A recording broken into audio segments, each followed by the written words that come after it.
niin, ja sitten mennään jo valetunnon pääotteluun, eli Mikko Rupponen Espoo Kehät vastaan Alex Stiebling USA.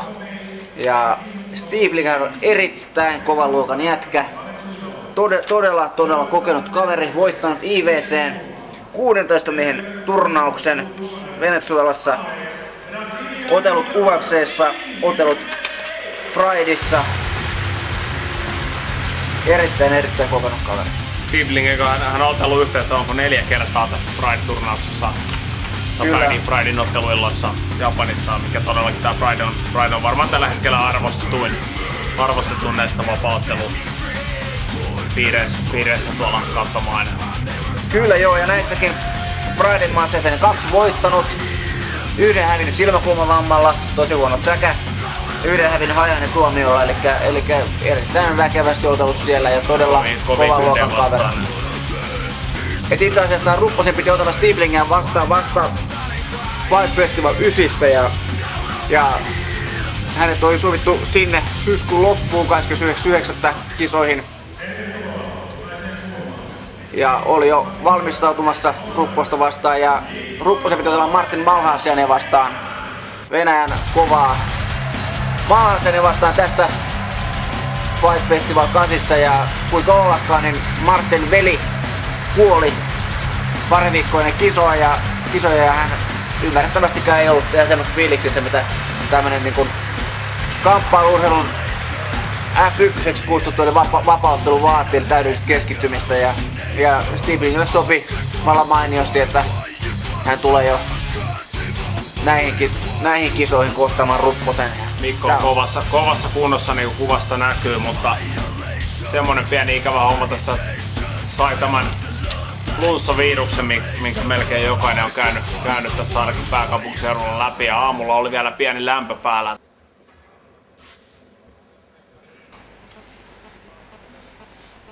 Ilmeisesti ei pahempaa kuumetta, mutta pieni lämpö kumminkin, ja oli viikko ennen ottelua ilmeisen kovassakin kuumessa, että katsotaan, tää on hyvä etumainen oikean käden pitkä lyönti sieltä suojauksen yli Rupposelta. Stiebling menee välittömästi tuonne jalkaan kiinni. Oho, ensimmäisen kerran näen, että joku saa Rupposen vietyä alas, eli kyllä Stiebling on todellakin ammattimies.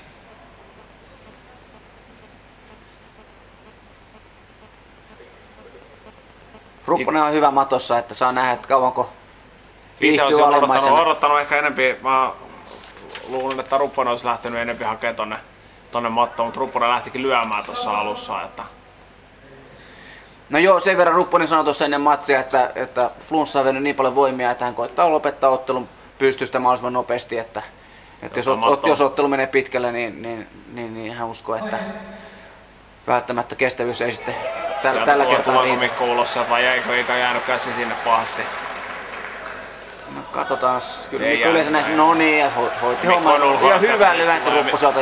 Hyvin hakee itsensä tuohon päälle, niin Stiebling saa kaardin sieltä niin toisen jalan ympäri. Mikko on väkivahva näissä tilanteissa ja toikin tuli kyllä niin liukkaasti sieltä alta pois. Kyllä joo, Mikolla on erittäin hyvä laivoima. Ja tää on taas nähdä tätä perus Rupposta, eli kaveri koittaa sitoa käsiä, mutta ei oikein täysin siihen pysty ja Mikko hakee sieltä omat lyönnit välistä. Mikko on erittäin kova lyömään tuosta pienestä sumpusta kovat lyönnit. Mikko lähtee kova ihan pelkällä kädelläkin tuo lyönti, että kyllä. Siinä on hyvin paino mukana, vaikka tässä just tässä kun maata on tälleen päällekkäin, niin siinä ei voi hirveän suurta vipuvartta kädestä hakea. Ja Mikko lähtee, se käsi tulee tosi rennosti ja kovaa ihan pelkällä tommosella olkavaren heilautuksella. Ja tosiaan kun hanska ei liikaa vaimena, niin monesti se saattaa jo riittää. Joo, nämä vapaa-otteluhanskat, siinä pyyhki Stiebling vähän kulmaa katsoa, ettei kai tullut verta. Nämä vapaa-otteluhanskat enempikin suunniteltu ton oman käden niin kaverin naama suojelemiseksi. Kyllä. Niin ja kyllähän ne tietenkin suojaa sitä, mutta pahimmat silmäkulmavammoilta. Haavolta lähinnä joo, mutta ne sen verran kovat, että ne on lyöntien voimaan. Ei kyllä yhtään niin kuin perinteinen nyrkkeilyhanska vähän ottaa siitä lyönnistä viimeistä terää pois. Tai ei perinteinen nyrkkeilyhanska, vaan tämmönen niinku uudemmat tyyli amatöörinyrkkeilyhanska. Niinhän se nyrkkeilyhanskakin alkuperäinen idea on nimenomaan suojata ottelijoiden käsiä. Ettei tärkeimmät työkalut mene hajalla. Kyllä joo, nämä nykyhanskat, nämä mitä amatöörinyrkkeilyssä käytetään, niin nehän on melkein jo lähestulkoon eliminoinut koko tyrmäyskäsitteen amatöörinyrkkeilystä. Kovia iskuja ne vaimentaa tosi paljon, mutta kevyet iskut tuntuu kovemmilta, että Joo. sen verran kova se pinta niissä monissa. Mikko hakee perinteiseen tyyliin tässä nyt, niin ei oikein Stiebling hyvin passaa noin lyönnit ja kattoo ne. Siellä pari on osunut kyllä ja nyt lähtee hakemaan Mikon kättä tuolta. Aivan. On sen verran kokenut kehäkettu taas Stiebling, että pitää tossa olla kyllä todella varovainen. Nyt hakee sieltä. Hakee noilla käsillä niin kuin nähdään tosta. Ai. Nyt on Mikko. Nyt on huonossa paikassa. Pääseekö kääntää itsensä pois tuolta?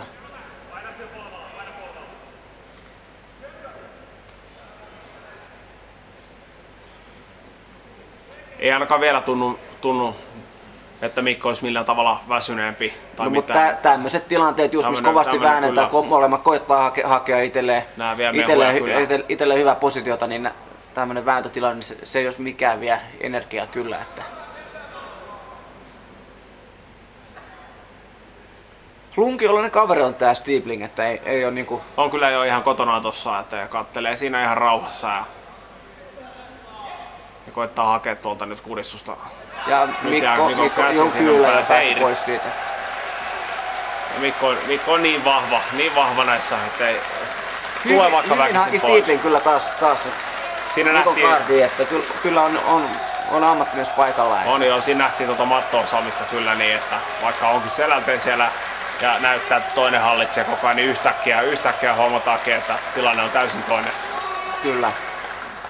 Ja koko ajan kun hakee tuolta, katsotaan Stieblingia, niin jalat hakee, kädet hakee, koittaa saada tuolta Mikon käsistä kiinni.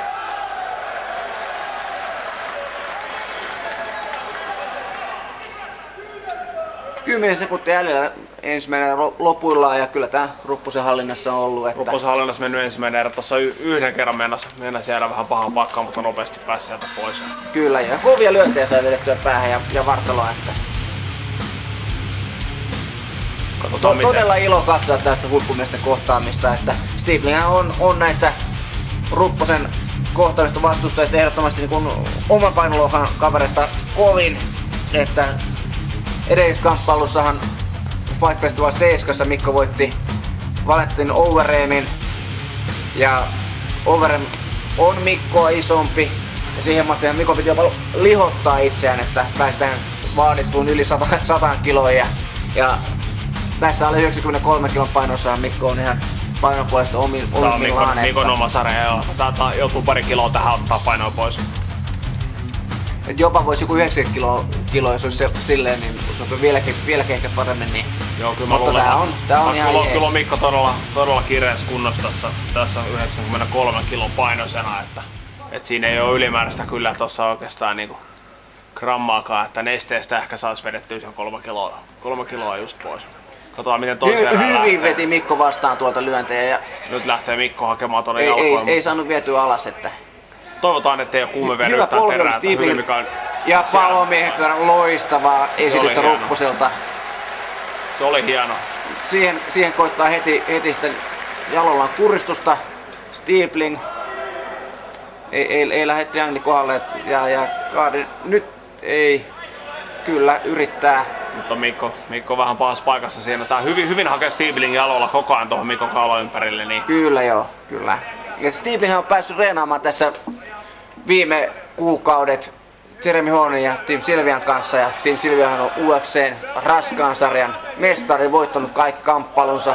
Erittäin väkevä, monien mielestä ihan maailman paras raskaan sarjan vapauttelija tällä hetkellä. Jeremy Horn puolestaan tässä light heavyweightissa alle 205 poundissa eli alle 93 kilosissa, niin ihan maailman kärkinimiä. Otellut myös Prideissa ja otellut UFC:ssä ja otellut ihan ympäri maailmaa.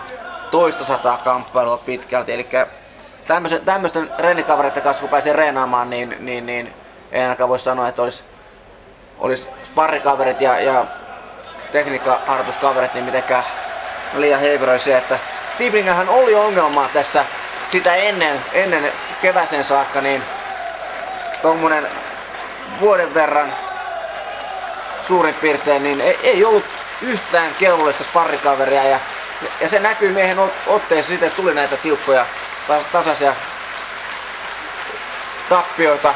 Kyllä se on erittäin niin tärkeää. Mä voin sanoa, että tärkein asia, että oli laji mikä tahansa, nyrkkely, potkunyrkkely, kamppailu, laji mikä tahansa, niin on just nimenomaan tässä parikavereiden taso. Että kyllä. Pitää olla semmosia, mitkä saa sun tekemään töitä ja on aina hyvä, jos löytyy muutama itsensä parempi siihen niin, että on tosi koville jos siellä treenisalilla. Nyt kyllä. Hakee Mikko hyvin näitä lyöntiä. Ja yleisö on loistavasti mukana. Yleisö on mukana ja kannustaa Mikkoa ja jatkaa rummutusta. Että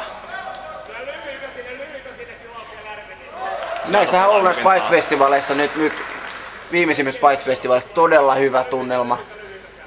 Näissä on hyvä nimenomaan tää kisahalli. Kisahalli on äärimmäisen hyvä paikka järjestää, on koko luokalta just semmonen, mikä saadaan hyvä fiilis. Hyvä fiilis, ei ole kovin montaa tyhjää penkkiä ollut kertaakaan näissä.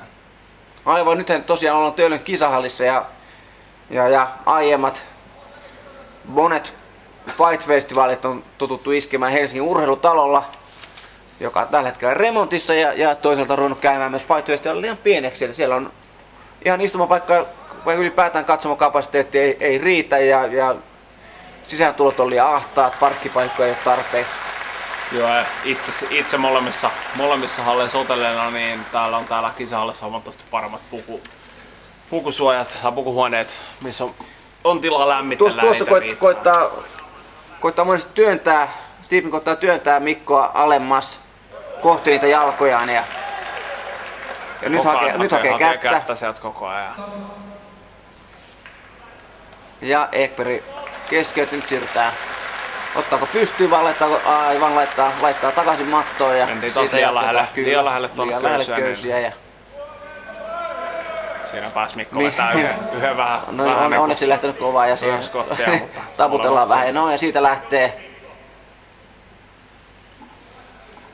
Minuutti toista erää jäljellä, vähän reilu. Kyllä joo, vaarallisen lunki on toi Stiepling matossa, että siellä on taas joku jotain juonia joo ja hakee kättä. Idea löytyy selvästi on niinku tekniikka-arsenaali semmonen, että koko ajan hakee vähän eri hommaa siitä. Ja kyynärpää vartalo on hyvissä, että nyt saa Stiepling sinne Mikkoa, mihin on koko ajan hakenut, eli työntää sinne lähemmäs jalkoja. Nyt Mikon pitää olla tarkkana. Mikko tietenkin pyrkii tosta, pääsee just lyömään sieltä niin kuin sanoinkin, eli lyönnit päähän. Ja puoli minuuttia enää toista erää jäljellä, että kyllä Mikolla näyttää olevan ihan hyvin paukkui tässä jäljellä, että ei ainakaan näytä totta. Ei kyllä tempo Ei kyllä tempo ollut lähelläkään sitä, mitä niinku parhaimmillaan. Nyt jää todella tiukkaan pakettiin. Tämä on todella vaarallisen näköinen, että nyt toivottavasti Mikolla ei vie hapet tässä näin. Nyt on sen verran tukevaa. Viimeiset sekunnit menossa. Viimeiset 5 sekuntia. Nyt lähti löysäksi. Nyt taas lähtee.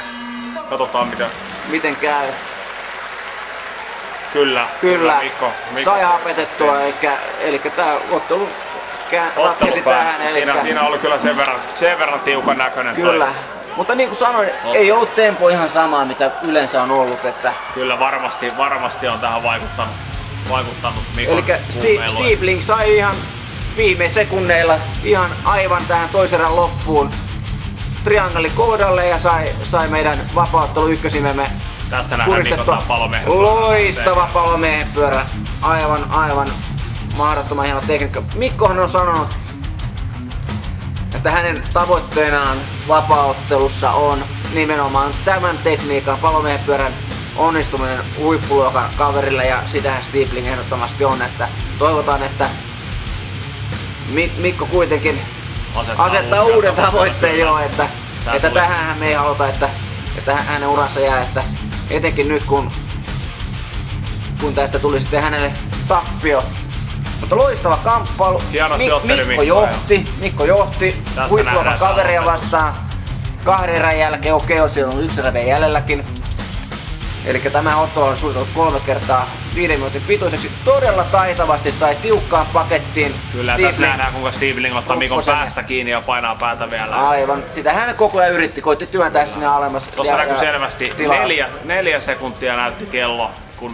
Tää kellohan ei ole ihan oikeassa. Se ei ole ihan, mutta siinä oli kyllä ihan pari sekuntia. Lopulla oli, että Mä olin katsoinen, että olisi ollut sekunti 2 sekuntia ehkä siinä, että...